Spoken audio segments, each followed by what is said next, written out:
गीता वाटिका की इस पावन धरा पर आपका स्वागत है, विनम्र अभिवादन है।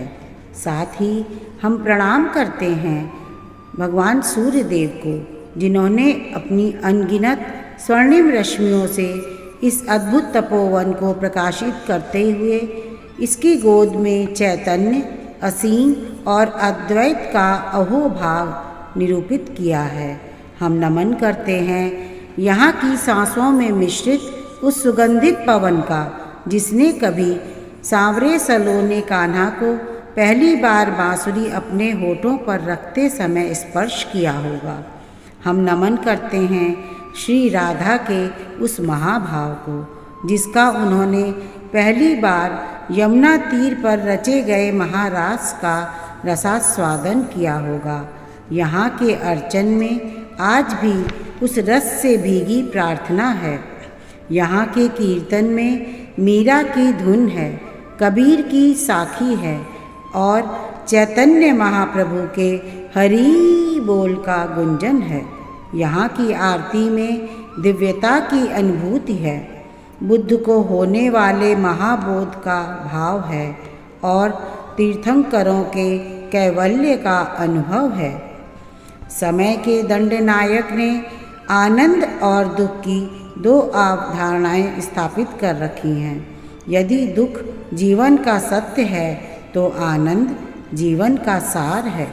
यह हम पर निर्भर करता है कि हम कितनी जल्दी हम दुख की रजनी को पीछे छोड़कर सुख के सुनहरे प्रभात की ओर अपने कदम बढ़ाते हैं। कोई किस प्रकार मरता है यह महत्वपूर्ण नहीं है, बल्कि महत्वपूर्ण यह है कि कोई किस प्रकार जीता है। परम आदरणीय हनुमान प्रसाद जी पोद्दार, जिन्हें हम भाई जी के नाम से जानते हैं, ने अपने जीवन में निष्काम लोक सेवा का अतुलनीय आदर्श प्रस्तुत है यहाँ उनके जीवन का संक्षिप्त परिचय।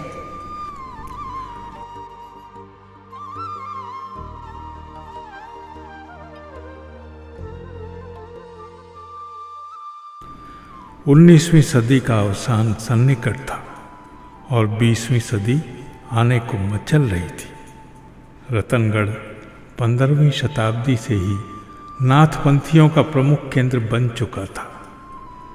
वैष्णव संप्रदाय के अनेक साधक और संत भी वहाँ रहने लगे थे। भाई जी का परिवार रतनगढ़ में रहा करता था। उनके पूर्वज बंसल गोत्र के अग्रवालों में पोद्दार परिवार में अभिहित थे। भाई जी के पिताजी का नाम श्री भीमराज जी और दादाजी का नाम कनीराम जी था। व्यवसाय के सिलसिले में दादाजी रतनगढ़ से शिलांग आ चुके थे। बाद में व्यवसाय की प्रगति होने पर उनके पिताजी भीमराज जी, जो कि दादाजी के दत्तक पुत्र भी थे, परिवार सहित शिलांग आ गए। सात्विक प्रवृत्ति की उनकी दादी जी श्रीमती रामकौर बाई की प्रार्थनाओं, संतों के आशीर्वाद और इष्ट देव श्री हनुमान बली की कृपा से 17 सितंबर 1892 को शिलांग में माता रिखी देवी की कोख से आदरणीय हनुमान प्रसाद पोद्दार भाई जी का जन्म हुआ। भाई जी के जन्म के बाद उनके परिवार में उथल पुथल का दौर जो शुरू हुआ तो थमने का नाम ही नहीं ले रहा था। जब उनकी उम्र मात्र 2 माह की थी, उनकी दादी जी का निधन हो गया। कहते हैं देवलोक गमन के समय उन्हें 4 भुजाधारी भगवान के पार्षदों के दर्शन हुए थे। इस घटना को बीते 2 वर्ष भी नहीं हुए थे कि उनकी वत्सला माँ उन्हें दादी की गोद में छोड़कर चल बसी। पिताजी ने परिवार की आवश्यकता को विचार करते हुए दूसरा ब्याह कर लिया और श्रीमती रामदेवी के रूप में उन्हें नई माँ मिल गई, जिनसे उन्हें भरपूर प्यार मिला। वनों से घिरे शिलांग की गलियों में भाई जी का बचपन बीत रहा था कि सन 1897 में अचानक एक दिन भयंकर भूकंप आया जिसने पूरे आसाम को दहला दिया। शिलांग और आसपास के शहरों के लगभग पूरे मकान ध्वस्त हो गए। उनका मकान भी पूर्ण रूप से धराशायी हो गया। संयोगवश वे उस समय पड़ोस में एक कार्यक्रम में सम्मिलित होने गए थे। जब इमारतें गिरीं और अनेक लोग उनके नीचे दबकर मर गए तो उनके घर वालों का चिंतित होना स्वाभाविक था।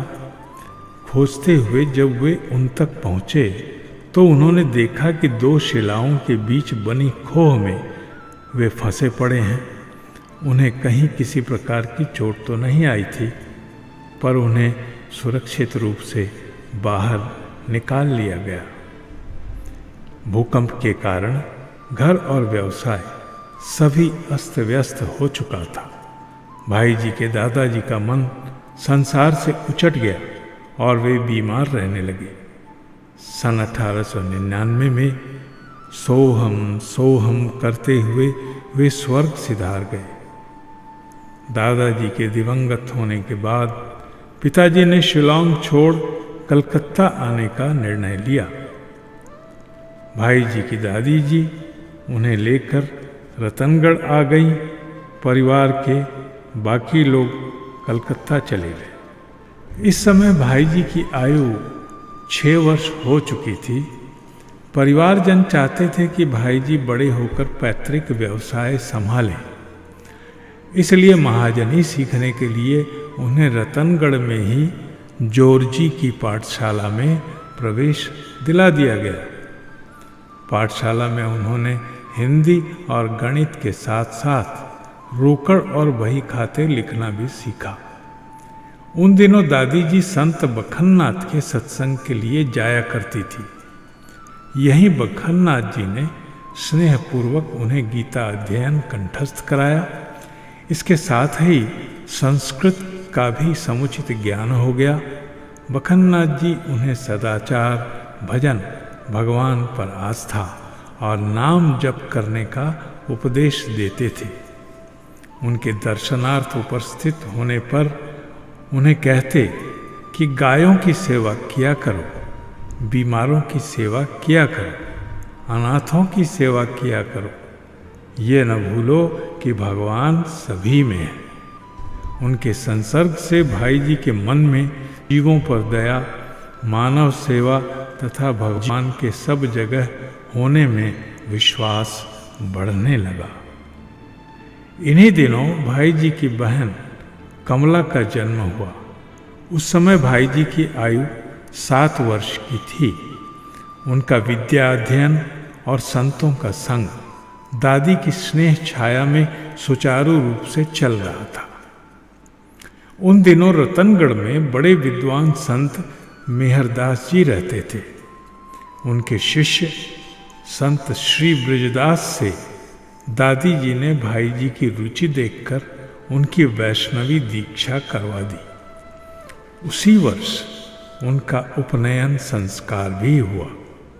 बाद में दादी जी ने उनको हनुमान जी, गणेश जी, शिव जी आदि अनेक देव स्तोत्रों का पाठ सिखाया। नवरात्रि के दिनों में वे सांगोपांग सप्तशती का अनुष्ठान एवं भागवत की कई स्तुतियों का बड़ी श्रद्धा से पाठ करने लगे। भाई जी को अब अपने परिवार की जिम्मेदारियों का भी भान होने लगा था। सन 1901 में वे कलकत्ता आकर अपने पिताजी को व्यवसाय में सहयोग देने लगे। सन 1902 में उनकी नई मां अचानक चल बसी। लोकमत के आगे नतमस्तक होते हुए उनके पिताजी को एक बार फिर विवाह करना पड़ा और इस बार भाई जी की नई मां रतनगढ़ निवासी श्री मन्नालाल जी खेमका की पुत्री गौराबाई थी। सन 1905 में नई मां की गोद में आई उनकी छोटी बहन पूर्णीबाई। कलकत्ता में पिताजी के चरणों के सानिध्य का उनके जीवन पर अप्रतिम प्रभाव पड़ा। पिताजी बड़े सरल, सादगी पसंद और सेवाभावी सात्विक व्यक्ति थे। वे व्यापार के साथ साथ चरित्र निर्माण पर भी ध्यान देते थे। उनके सद्व्यवहार और ईमानदारी से ग्राहकों की संख्या बढ़ने लगी और अल्पकाल में ही व्यापार का आशातीत विकास हो गया। भाई जी के द्वारा दुकान का काम भली प्रकार संभाल लेने से उनके पिताजी को परमार्थ साधन और समाज सेवा के लिए पर्याप्त समय मिलने लगा। रात में उनके पिताजी दुकान में सत्संग कराया करते थे। सत्संग में 10-15 लोग नियमित और छुट्टी के दिन अधिक लोग आते थे। पिताजी रामायण, भागवत, महाभारत की कथाएं पढ़कर सुनाते, साथ में लोगों के सामान्य ज्ञानवर्धन के लिए अखबार में प्रकाशित देश विदेश के समाचार भी सुनाते। भाई जी के पिताजी ने अपने इष्ट मित्रों के सहयोग से सनातन धर्म पुष्टिकारिणी सभा की स्थापना की। वे स्वयं इसके मंत्री भी थे। इस सभा में सनातन धर्म के सिद्धांतों के प्रचार के लिए बाहर से विद्वानों, पंडितों और संत महात्माओं को बुलाकर व्याख्यानों का आयोजन किया जाता था। भाई जी अपने पिताजी के साथ मनोयोग से व्यवसाय में लग गए तथा दादी जी और पिताजी की आज्ञानुसार साधु संतों और समाज सेवा में भी लगे रहे। उन्हीं दिनों सन 1905 में लॉर्ड कर्जन ने बंग भंग की घोषणा कर दी। पूरे बंगाल में इसका भीषण विरोध हुआ। जगह जगह जनसभाएं, विरोध प्रदर्शन का दौर चल पड़ा। कासिम बाजार में मणिंद्र चंद्र नंदी के सभापतित्व में 7 अगस्त 1905 को हजारों की संख्या में जनता एकत्र हुई। उसी सभा में हुए निर्णय से विदेशी वस्तुओं के बहिष्कार के आंदोलन का श्री गणेश हुआ। यही बाद में स्वदेशी आंदोलन बन गया। बंगाल के हर ग्राम और नगर में बंग भंग के विरोध में सभाएं हुई। सभाओं में स्वदेशी व्रत दिलाया जाता था। स्वदेशी व्रत की शब्दावली ये होती थी: सर्वसमर्थ ईश्वर से प्रार्थना है कि वे इस बात के साक्षी हों, हम अपने भविष्य परंपरा के समक्ष खड़े होकर ये पवित्र व्रत लेते हैं कि यथासंभव हम देश में बनी हुई वस्तुओं का ही व्यवहार करेंगे तथा विदेश में बनी हुई वस्तुओं के व्यवहार से बचेंगे। ईश्वर हम लोगों के इस व्रत में सहायक हों। भाई जी ने भी ये बातें देखी, सुनी और पढ़ी तब उनकी उम्र मात्र 13 वर्ष की थी। उनका हृदय निष्पाप, सरल, सफ़ेद वस्त्र की भांति साफ था। स्वदेश प्रेम की रंग की छाया उनके मन पर भी पड़ी। उन्होंने भी निश्चय किया कि आज से देशी वस्त्र ही पहनूंगा। ये इतना आसान नहीं था। शुरू में देहाती जुलाहे हाथ के कते सूत की मोटी खादी बनाते थे। उस मोटे वस्त्र को दर्जी सिल नहीं पाते थे। लगभग 1 वर्ष तक उन्हें बिना कुर्ता कमीज के ऊपर का अंग खद्दर की चादर से ढककर रहना पड़ा। बाद में गांधी जी के प्रचार प्रभाव से महीन खादी बनने लगी तो इस समस्या का स्वतः समाधान हो गया। बालपन के उस निश्चय का भाई जी ने जीवन के अंत तक पालन किया और सदा शुद्ध हाथ का कता, हाथ का बुना हुआ वस्त्र ही पहना।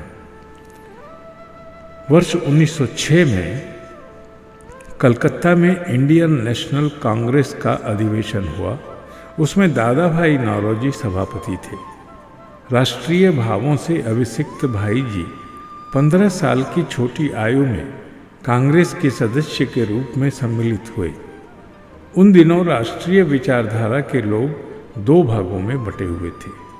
नरम दल और गरम दल। इस अधिवेशन की विभिन्न सभाओं में इन दोनों दल के नेताओं ने विदेशी सत्ता से मुक्ति के लिए राष्ट्रीय आंदोलन का स्वरूप निर्धारित करने के संबंध में जो विचार प्रस्तुत किए, भाई जी को उसमें गरम दल सिद्धांत ही श्रेयस्कर प्रतीत हुआ।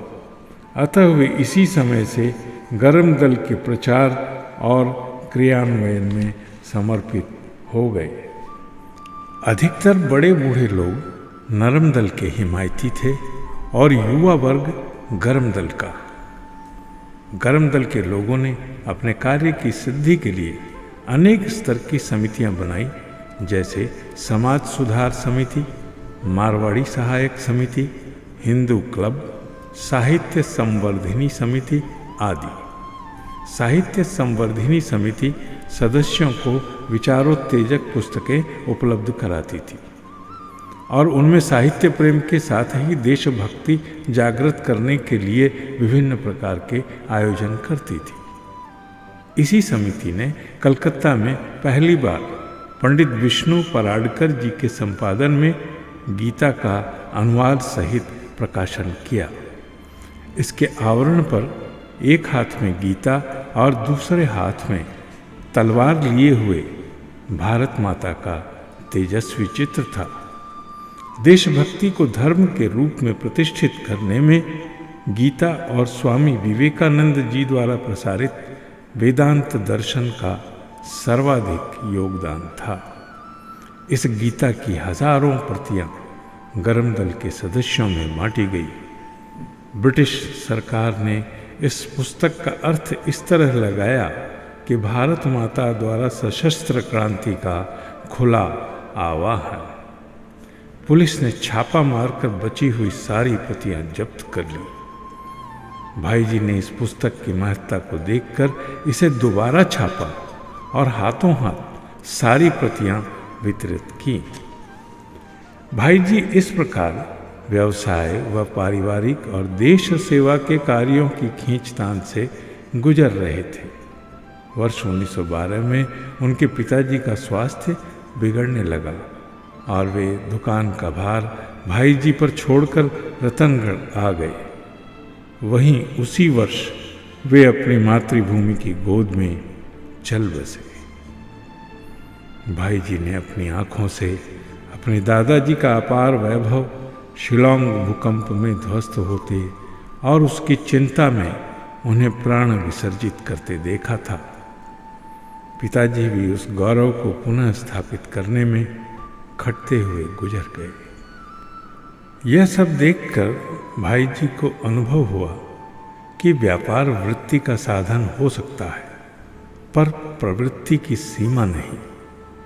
अब पिताजी की अनुपस्थिति में सारे बंधन खुल गए थे।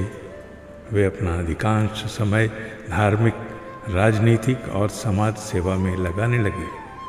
दुकान का काम ढीला पड़ गया। परमार्थ के आगे अर्थ नतमस्तक हो गया। वर्ष 1915 में गांधी जी दक्षिण अफ्रीका से लौटकर आए। अल्फ्रेड थिएटर में उनका अभिनंदन समारोह हिंदू महासभा द्वारा आयोजित किया गया। भाई जी उसके मंत्री थे। गांधी जी से पहली मुलाकात इसी कार्यक्रम में हुई और तब से भाई जी उनके प्रशंसक बन गए और बाद में बम्बई प्रवास में उनके बहुत निकट आ गए। इसी तरह एक बार पंडित मदन मोहन मालवीय जी हिंदू विश्वविद्यालय की स्थापना हेतु चंदा इकट्ठा करने कलकत्ता आए। यहाँ सभा में अनुकूल योगदान न मिलने पर भाई जी ने व्यक्तिगत रुचि लेकर मारवाड़ी तथा अन्य व्यवसायियों से उन्हें समुचित धनराशि और सहयोग दिलाया। इससे मालवीय जी बहुत प्रसन्न हुए और भाई जी से उनका निकट का संबंध बन गया। इन्हीं दिनों श्री यतीन्द्रनाथ दास नाम के एक महान क्रांतिकारी से भी मिलने का सुयोग बन गया। भाई जी उनके साथ स्वदेश बांधव समिति का सदस्य बन गए। अंग्रेजों की दमनकारी नीतियों का प्रतिरोध करने का सही मार्ग यही लग रहा था। समिति बाहर से दिखाने के लिए सुधारवादी कार्यक्रम करती थी, पर अंदर से क्रांतिकारी गतिविधियां संचालित करती थी। इसके सदस्यों को गीता हाथ में लेकर कसम खानी होती थी कि प्राण दे देंगे पर संगठन को धोखा नहीं देंगे। एक बार समिति के कुछ सदस्यों को देश निकाला दे दिया गया तो भाई जी को विवश होकर उनके पक्ष में गवाह, दस्तावेज आदि तैयार करने पड़े और वे खुलकर सामने आ गए। अब पुलिस डायरी में उनका भी नाम आ गया। एक दिन पुलिस ने वारंट लेकर उनके घर की तलाशी ले डाली। मिला तो कुछ नहीं, पर फिर आने की चेतावनी दे गए। इन घटनाओं से परिवार वालों का चिंतित होना स्वाभाविक ही था। भाई जी की दादी जी ने इनको संसार में प्रवृत्त करने के लिए उन्हें विवाह के बंधन में बांधना उचित समझा। उनके प्रयत्नों से वर्ष 1916 वैशाख शुक्ल तृतीया संवत 1973 में गुवाहाटी निवासी श्री सीताराम सांगानेरिया जी की पुत्री रामदेवी जी से भाई जी का विवाह संपन्न हुआ, पर इससे भाई जी के कार्य क्षेत्र पर कोई प्रभाव नहीं पड़ा। इसके पूर्व अगस्त 1914 में कलकत्ता की एक फर्म ने जर्मनी से 50 पिस्तौल और 46,000 कारतूस आयात किए थे। स्वदेश बांधव समिति के संज्ञान में ये बात आते ही इन्हें बीच में ही गायब कर देने की योजना बनाई गई। श्री विष्णु पराडकर जी के कुशल संचालन में इस योजना को कार्य रूप दिया गया। सारे पिस्तौल और कारतूस क्रांतिकारियों में सफलतापूर्वक बांट दिए गए। अंग्रेजी सरकार बहुत समय तक इसका कोई पता नहीं लगा पाई। लगभग 2 वर्ष बाद पुलिस को इस साजिश का पता लग गया। नतीजा ये हुआ कि भाई जी और उनके कई सहयोगियों को भी पुलिस ने 16 अगस्त 1916 को राजद्रोह के अपराध में गिरफ्तार कर लिया। प्रारंभ में उन लोगों को डोरांडा हाउस में 15 दिन रखा गया और बाद में अलीपुर जेल भेज दिया गया। ज्वाला प्रसाद जी आदि कई साथी थे, पर पकड़े जाने के दिन ही जेल जाने पर भाई जी को दुख हुआ। इस कांड की गंभीरता को देखते हुए समाज के सभी वर्ग अंग्रेज सरकार के दमन चक्र से आतंकित हो गए। मारवाड़ी समाज की कुछ बैठकें हुई। अनेक गणमान्य व्यक्तियों ने सभी अभियुक्तों को समाज के लिए कलंक कहकर बहिष्कृत कर दिया।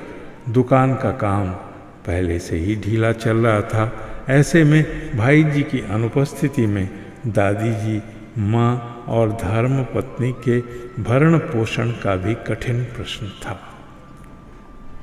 उनका हृदय तड़पने लगा, व्याकुलता बढ़ गई। चारों तरफ अंधकार ही अंधकार दिखाई पड़ता था। जब कोई सहारा न मिला तो अंत में भाई जी को उस परम पिता परमेश्वर का नाम स्मरण हो आया। अशरण की शरण को स्मरण करना ही उन्हें एकमात्र अवलंब लगा और भगवान नाम की रट लगा दी। भजन करने की देर थी, शांति का आविर्भाव होने लगा। धीरे धीरे व्याकुलता दूर हो गई और हृदय में शांति का साम्राज्य छा गया। इसी समय भाई जी को नाम के माहात्म्य का अनुभव हुआ। अब उनको माला की आवश्यकता हुई। उन्होंने पहरेदार से प्रार्थना की, पर माला नहीं मिल सकी। दूसरा कोई उपाय न देख पहरेदार से परामर्श कर उन्होंने एक बात सोच निकाली। वहाँ एक कील पड़ी थी, बस भजन करते और उसी से दीवार पर लकीर खींचकर गिनते जाते। धीरे धीरे उनका भजन, भगवान नाम जप और भगवान के माहात्म्य पर विश्वास होने लगा। भाई जी की आध्यात्मिक उन्नति का प्रथम सूत्रपात यहीं से हुआ। लगभग 1.5 महीने में सरकार को कोई पक्का सबूत नहीं मिल पाया कि अदालत में मुकदमा चल सकता, पर सरकार को उन पर संदेह अवश्य था। अतः सरकार ने उन्हें नज़रबंद करने का निर्णय लिया। भाई जी को बताया गया कि बांकुड़ा के शिमलापाल नामक ग्राम में एक मकान में उनको रहना होगा। शिमलापाल में वे भगवत भजन करते, वहाँ थाने में आई डाक को छांटते और ज़रूरत पड़ने पर पत्रों के उत्तर लिख देते। नज़रबंदी के दौरान उन्हें 50 रुपया मिला करते थे, जिसका अधिकांश भाग वे घर भेज दिया करते थे। वहाँ रहकर उन्होंने होम्योपैथी की किताबें पढ़नी शुरू की और फिर वहाँ के लोगों का इलाज करना शुरू किया। बाद में उन्हें अपनी पत्नी को साथ रखने की इजाज़त मिल गई। इलाज के काम में पूज्या रामदेई मैया उनकी बहुत सहायता करती। इस कैद को भाई जी ने सजा के रूप में नहीं लिया, बल्कि एक ऐसे अवसर के रूप में स्वीकारा जो उन्हें स्वाध्याय, भगवान नाम जप तथा सेवा करने के लिए मिला था। बाद में उनको इस शर्त पर रिहा कर दिया गया कि वे 24 घंटे के भीतर बंगाल छोड़ देंगे और बिना आज्ञा प्रवेश नहीं करेंगे। भाई जी ने इसे स्वीकार कर लिया और वे फिर रतनगढ़ आ गए। रतनगढ़ में कुछ दिन गुजरने के बाद अचानक एक दिन श्री जमुनालाल जी बजाज का पत्र मिला कि भाई आ जाओ, कुछ काम करेंगे। भाई जी बम्बई आकर श्री जमुनालाल जी की एक फर्म में काम करने लगे। बम्बई उन दिनों राजनीतिक गतिविधियों का केंद्र बना हुआ था।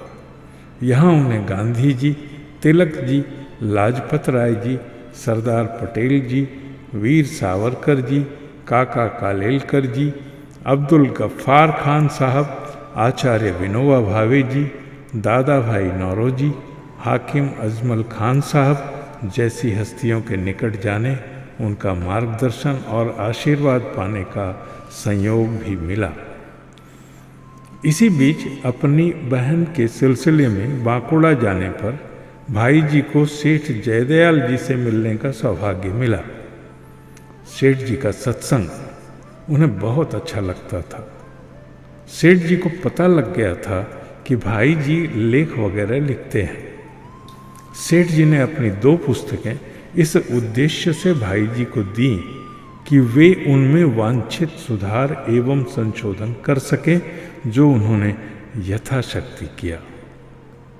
बाद में जयदयाल जी बम्बई आए और उन्होंने वहाँ सुखानंद धर्मशाला में 10 दिनों तक प्रवचन किया।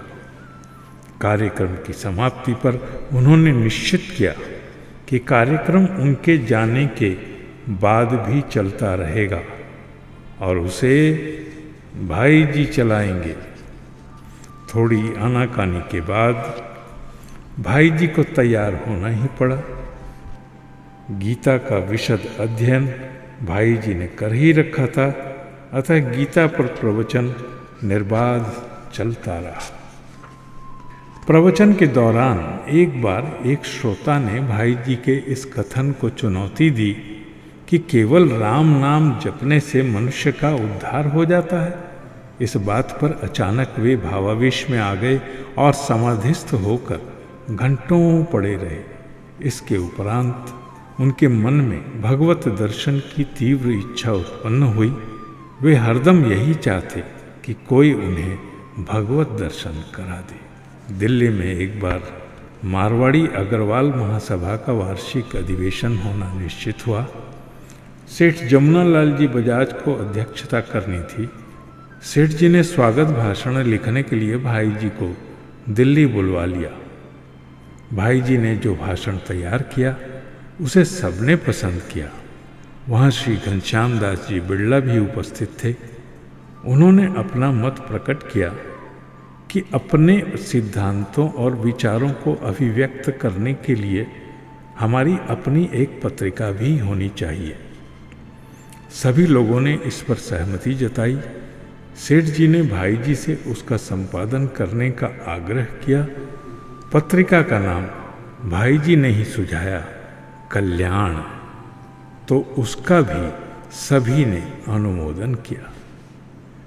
इस तरह कल्याण पत्रिका का निकलना तय हो गया। इसका प्रथम अंक श्रावण कृष्ण एकादशी संवत 1893 यानी अगस्त 1926 को निकला। इसमें 2 लेख सेठ जयदयाल जी के थे तथा 1 लेख महात्मा गांधी जी का था। गांधी जी का मत था कि इसमें एक तो विज्ञापन न छपे तथा दूसरा किसी प्रकार की समीक्षा या समालोचना न प्रकाशित हो। इसे मान लिया गया और आगे तक निभाया भी गया। रचनाएं अपने आप आती रहीं। पहले अंक के समय इसकी ग्राहक संख्या करीब 1600 थी। 13 महीनों तक कल्याण बंबई से निकलती रही। पूरी सामर्थ्य से भाई जी इसके लिए समय दे रहे थे, पर उनका मन एकांत चाहता था। सेठ जी उनकी इस उलझन को समझ गए। उन्होंने घनश्याम दास जी जालान से बात करके कल्याण को गोरखपुर ले जाने का निश्चय किया। गोरखपुर उन दिनों छोटी सी जगह थी और यहीं भाई जी को मनचाहा एकांत मिल सकता था। अगस्त माह वर्ष 1927 में भाई जी बंबई छोड़कर गोरखपुर आ गए। अब यहीं से कल्याण का कार्य प्रारंभ हो गया। प्रेस का नाम रखा गया गीता प्रेस, जिसका संचालन गोविंद भवन कलकत्ता से होता था। शुरू में उर्दू बाजार के एक कमरे से कार्य शुरू किया गया। जुलाई मास वर्ष 1928 में गीता प्रेस को वहां ले जाया गया जहां वो आज है। भाई जी के मन में भगवत दर्शन की तीव्र उत्कंठा उमड़ रही थी। सेठ जयदयाल जी उन दिनों बिहार के प्रवास पर थे और उन्होंने भाई जी को वहीं बुलवा लिया। सेठ जी ने सीधे पूछा, मन में क्या चल रहा है आजकल? भाई जी का उत्तर था, बस भगवान के दर्शन की एकमात्र अभिलाषा है। भाई जी तथा घनश्याम जालान जी के जोर देने पर सेठ जी उन्हें एक निर्जन स्थान पर ले गए। सेठ जी ने आदेश दिया, हनुमान, भगवान का ध्यान करो। फिर बोले, एक साथ इस श्लोक का पाठ करो। शांताकारं भुजगशयनं पद्मनाभं सुरेशं विश्वाधारं गगनसदृशं मेघवर्णं शुभांगं। मंत्र की समाप्ति के बाद एकदम चुप्पी छा गई। थोड़ी देर बाद भाई जी को एक दिव्य प्रकाश सा उदित होने की अनुभूति हुई और उनके होठों से अपने आप बोल फूट पड़े, मुझे दर्शन हो रहे हैं। आप सब वैसे ही ध्यान करते रहें, अपने हाथ बढ़ाएं और चरण स्पर्श करें। और दृश्य बदल गया। भाई जी जाने कब तक इस दृश्य को हृदय में कैद किए बैठे रहे। लोगों ने उन्हें उठाकर घर पहुंचाया। वहां सेठ जी के सत्संग में भाई जी को अनेक बार इस तरह के अनुभव होते रहे। जब भाई जी गोरखपुर वापस लौटे तो मन में यह तय कर लिया कि अब उनके जीवन का ध्येय केवल भगवान का प्रचार ही है। कल्याण का जब दूसरा वर्ष पूरा हुआ तब इसकी ग्राहक संख्या थी 4000। तीसरे वर्ष विचार बना कि भक्तांक निकाला जाए, वो भी विशेष रूप में। ऐसा जब हुआ तो उसका सर्वत्र स्वागत हुआ और कुल मिलाकर 12000 प्रतियां बिक गई। धीरे धीरे निरंतर कल्याण ग्राहक संख्या बढ़ती रही। बाद में वह बढ़कर 1,00,000 तक हो गई। स्थिति यहाँ तक हो गई कि नए ग्राहक बनाना रोकना पड़ा। कल्याण के अतिरिक्त भगवान नाम का कार्य भी भाई जी चला रहे थे। उनके यहाँ रोजाना कीर्तन होता, उनका मन हुआ कि इसका पूरे देश में प्रचार किया जाना चाहिए। 15-20 व्यक्तियों को लेकर वे निकल पड़े। पहले चरण में गोविंद भवन कलकत्ता, फिर नलबाड़ी, गुवाहाटी, शिलांग, तिनसुकिया, डिब्रूगढ़, नौगांव और भागलपुर की यात्रा बहुत ही उमंग से संपन्न की। वे लोग वहाँ सड़कों पर कीर्तन और नृत्य करते हुए भगवान नाम का प्रचार करते थे। यात्रा में संपादन कार्य भी चलता रहा। यात्रा में चलने वालों के लिए नियम बनाए गए थे, जिसका सभी ने प्रेम पूर्वक पालन किया।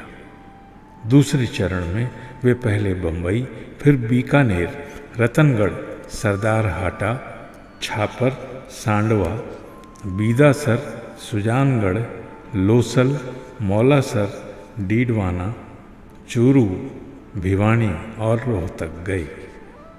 बीकानेर में भाई जी की मुलाकात श्री चिम्मनलाल जी गोस्वामी से हुई। श्री गंभीर चंद जी दुजारी की प्रेरणा से वे उनके साथ रहने को गोरखपुर आ गए।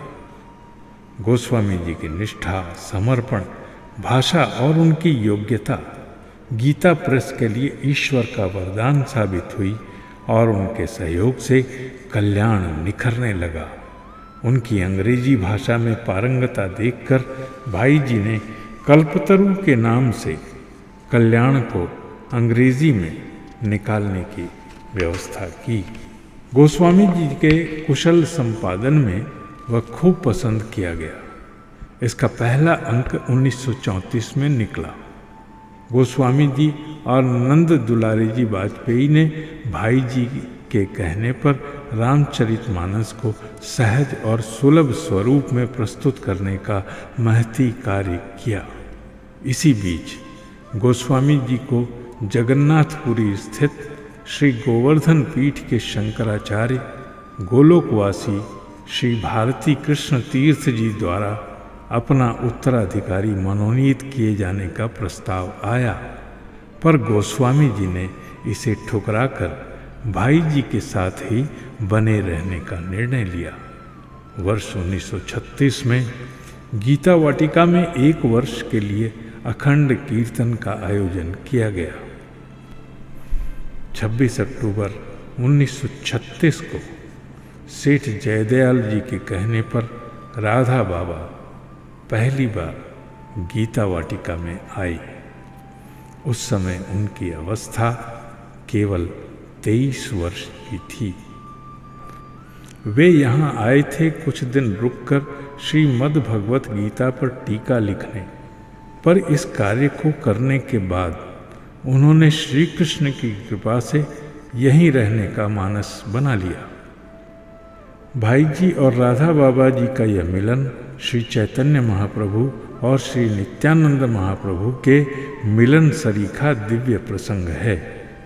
भाई जी ने अपने से कम उम्र के सन्यासी के चरणों के स्पर्श मात्र से ही परम निष्ठावान निराकारी वेदांती राधा बाबा के हृदय में श्री कृष्ण के अलौकिक प्रेम भाव राज्य में प्रवेश का बीज बो दिया।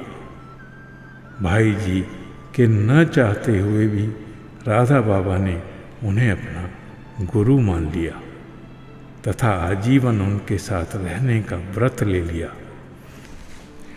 उनका सानिध्य, उनकी भक्ति, उनकी निष्ठा ने सबको कृतार्थ कर दिया। परम पूज्य राधा बाबा को अनेकों बार राधा कृष्ण की लीलाओं के साक्षात दर्शन हुए थे। सेठ जी की प्रेरणा से कल्याण का 16वें वर्ष में भगवतांक निकला तो 1100 पृष्ठों वाला यह एक उत्कृष्ट अंक साबित हुआ। सेठ जी की बड़ी इच्छा थी कि गीता प्रेस भवन का मुख्य द्वार विशेष रूप से कल्याण के आदर्श और गरिमा के अनुकूल बनाया जाए।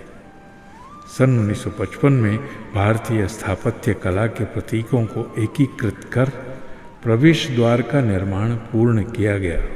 इसका उद्घाटन तत्कालीन राष्ट्रपति डॉक्टर राजेंद्र प्रसाद जी ने किया था। बहुत से लोगों का आग्रह था कि कल्याण का जनवरी 1957 का अंक तीर्थांक हो। इसके लिए बहुत से संतों, महात्माओं तथा महंतों से जानकारी मांगी गई, लेकिन संतोषजनक सामग्री नहीं मिल सकी। सेठ जी ने भाई जी को सलाह दी कि तीर्थों पर स्वयं जाकर जानकारी हासिल की जाए। वर्ष 1956 में एक स्पेशल ट्रेन के द्वारा करीब 600 लोगों के साथ भाई जी ने ये यात्रा शुरू की। यह यात्रा वाराणसी, कलकत्ता, जगन्नाथपुरी होकर होनी थी, लेकिन उड़ीसा में हो रहे दंगों के कारण इसका रूट बदलना पड़ा। उन्होंने वाराणसी से चित्रकूट, हरिद्वार, कुरुक्षेत्र, दिल्ली, उज्जैन, इंदौर, चित्तौड़, उदयपुर, नाथद्वारा, बंबई, तिरुपति, कन्याकुमारी, विजयवाड़ा, रामेश्वरम, मदुराई, मथुरा तथा चिदंबरम की यात्रा पूर्ण की। वर्ष 1960 में राधाष्टमी पर्व बड़े जोरों से मनाने की तैयारी हमेशा की तरह चल रही थी। प्राकट्य दिवस से 4-5 दिन पहले जिस तरह की लीलाओं के दर्शन भाई जी को हुए थे, वैसी ही झांकियां वे बनवा रहे थे। इस अवसर पर गाए जाने के लिए भाई जी ने 16 पद छांटे थे। पूज्य बाबा के कहने पर उन्हें श्री राधा माधव रस सुधा के नाम से प्रकाशित किया गया और वे ही बाद में षोडश गीत के नाम से प्रचलित हुए।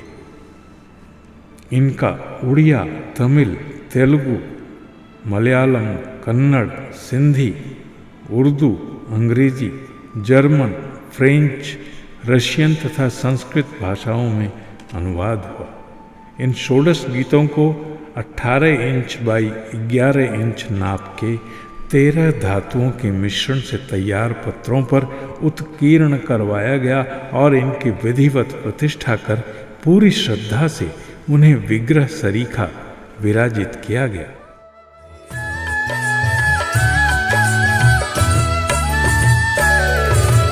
राधा माधव प्रेम रस वाचा चित की,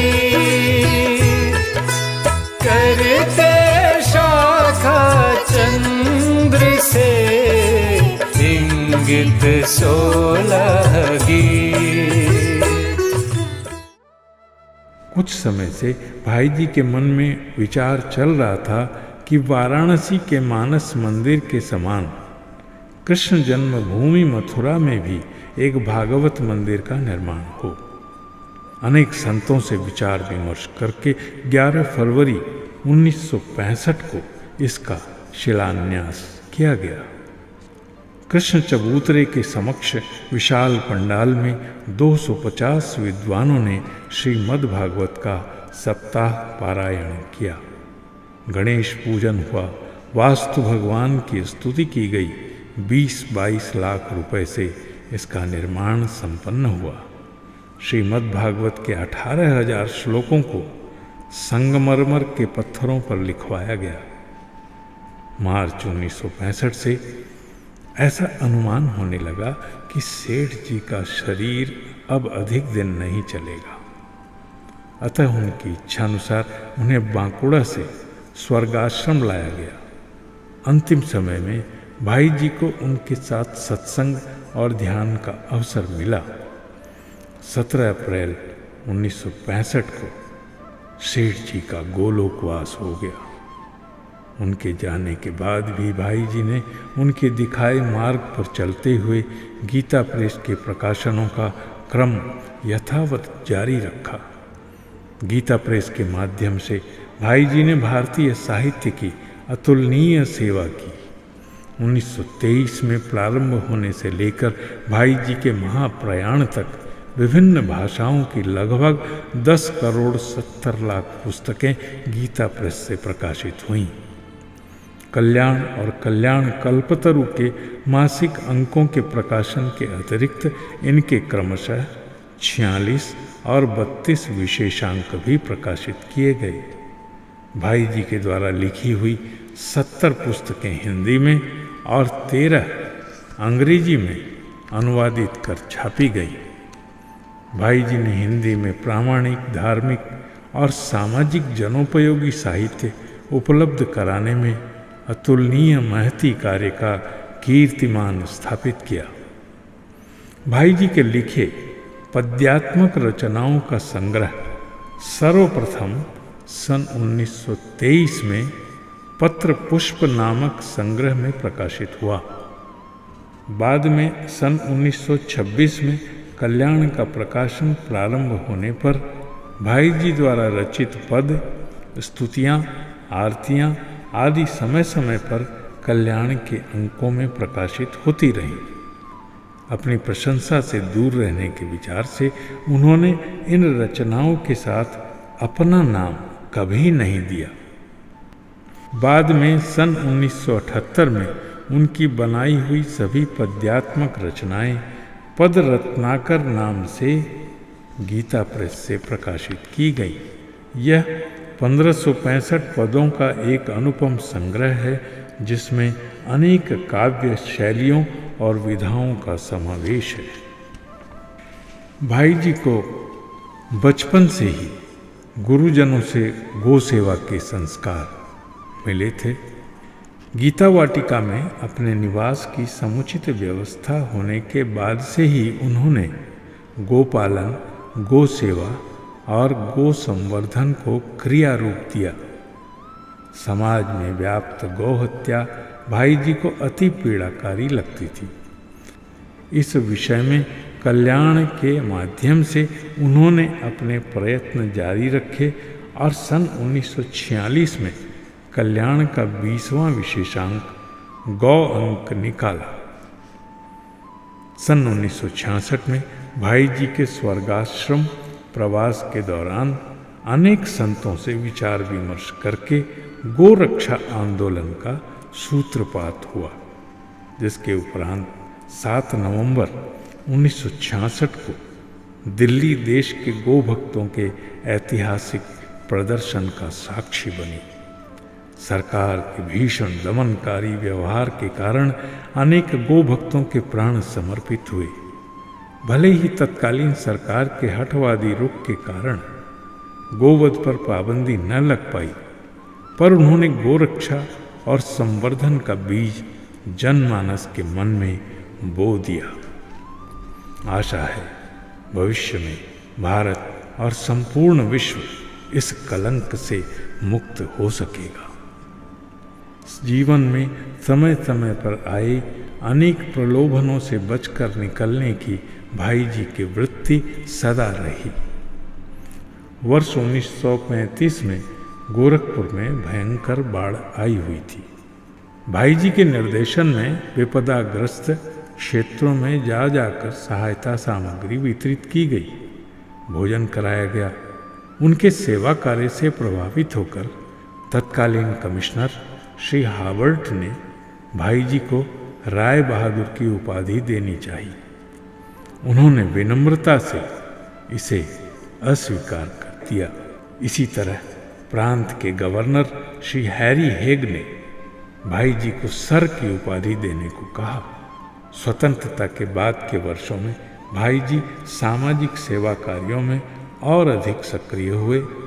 उनके निर्देशन में अनेक सेवा संस्थाएं संचालित हुईं, जिनमें से कुछ ये हैं: मूक बधिर विद्यालय गोरखपुर, कुष्ठ सेवाश्रम गोरखपुर, जिसकी शाखाएं अनेक शहरों में हैं, आर्तनारायण सेवा संघ, जो बाढ़, सूखे, भूकंप आदि दैवी आपदाओं में पीड़ितों की मदद करता था। इसके बाद सबसे बड़ा प्रलोभन आया था सन 1955 में, जब भारत के राष्ट्रपति डॉक्टर राजेंद्र प्रसाद जी की ओर से भारत रत्न की उपाधि का प्रस्ताव आया। श्री गोविंद बल्लभ जी पंत इस प्रस्ताव को लेकर जब भाई जी के पास आए तो वे उनकी विनोद प्रियता के कायल हो गए। उन्होंने कहा, अगर आप इस स्वीकृति पत्र पर हस्ताक्षर कर दें तो मैं आपकी यह कलम उपहार समझकर अपने पास रख लूँगा। भाई जी का उत्तर था कि कलम आप बेशक रख लें, पर मुझे इन उपाधियों से दूर रखें। भाई जी का विचार था कि ये पुरस्कार और उपाधियां हमें मानसिक रूप से गुलाम बना देती हैं। भाई जी के जीवन में अनेक बार स्वास्थ्य संबंधी समस्याएं भी आई, पर उनका कल्याण और भगवान नाम प्रसार का कार्य अनवरत चलता रहा। वर्ष 1943 की बात है। वे सत्संग के लिए स्वर्गाश्रम गए, फिर विश्राम करने रतनगढ़ चले गए। अब उन्हें थकान महसूस होने लगी थी और उधर शूल की पीड़ा ने बेचैन कर रखा था। दिल्ली में जांच कराने पर बवासीर का मामला सामने आया। अजमेर की डॉक्टर अंबालाल से इलाज भी करवाया, पर आराम नहीं हुआ। पूज्य राधा बाबा उनकी बीमारी से बहुत चिंतित हो गए। उन्होंने अनुष्ठान भी करवाए। उसके बाद स्वास्थ्य में कुछ सुधार रहा, पर शारीरिक शिथिलता बनी रही। अप्रैल 1969 में ऋषिकेश प्रवास में भाई जी को अचानक पेट में फिर दर्द उठा। ये कैंसर का आक्रमण था। फिर उन्हें पीलिया भी हो गया। डॉक्टर उनका ऑपरेशन करना चाहते थे, पर इसके लिए इंसुलिन लेना जरूरी था, जो कि भाई जी को मंजूर नहीं था, क्योंकि इंसुलिन के बनाने में जीव हिंसा होती थी।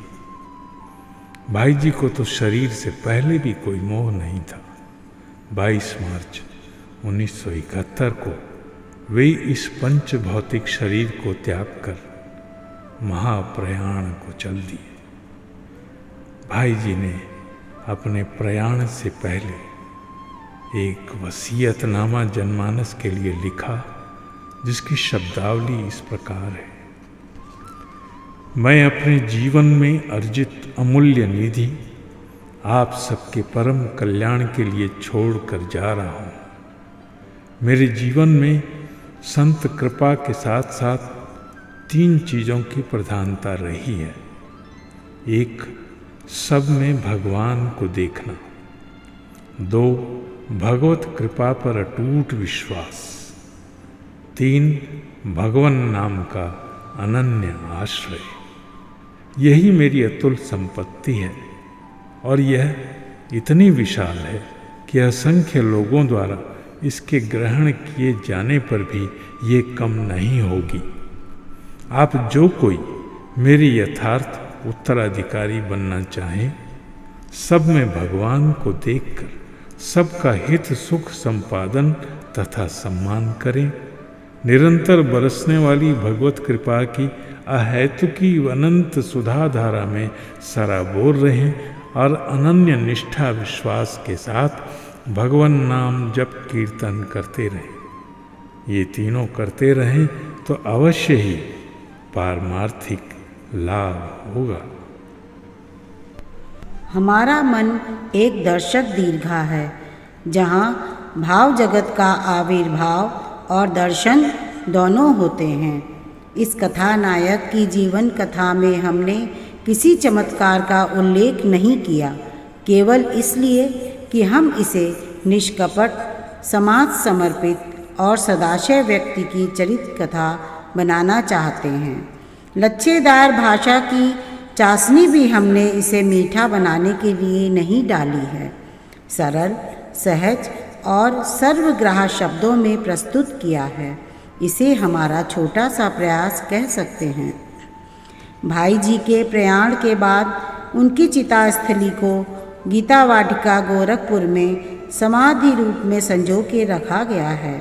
पूज्य राधा बाबा जी ने अपने जीवन के अंतिम क्षण तक भाई जी की चिता स्थली के समीप ही निवास किया।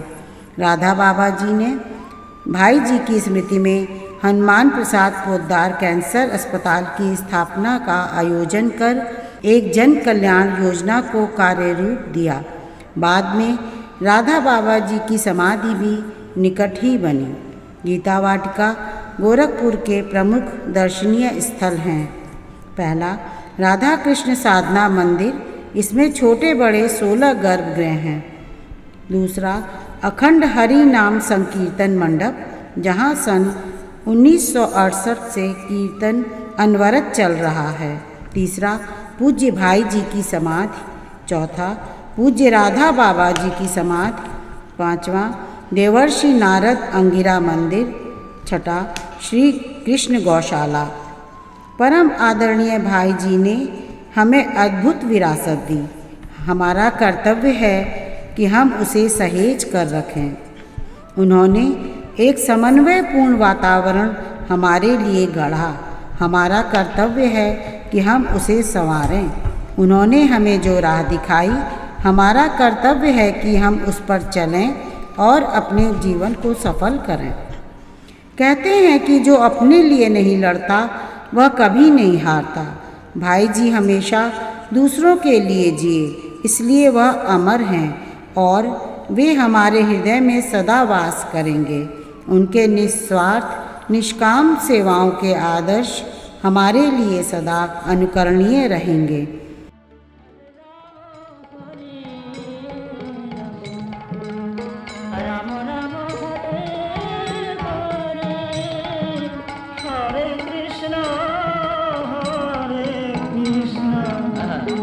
Krishna Krishna Hare Hare Hare Rama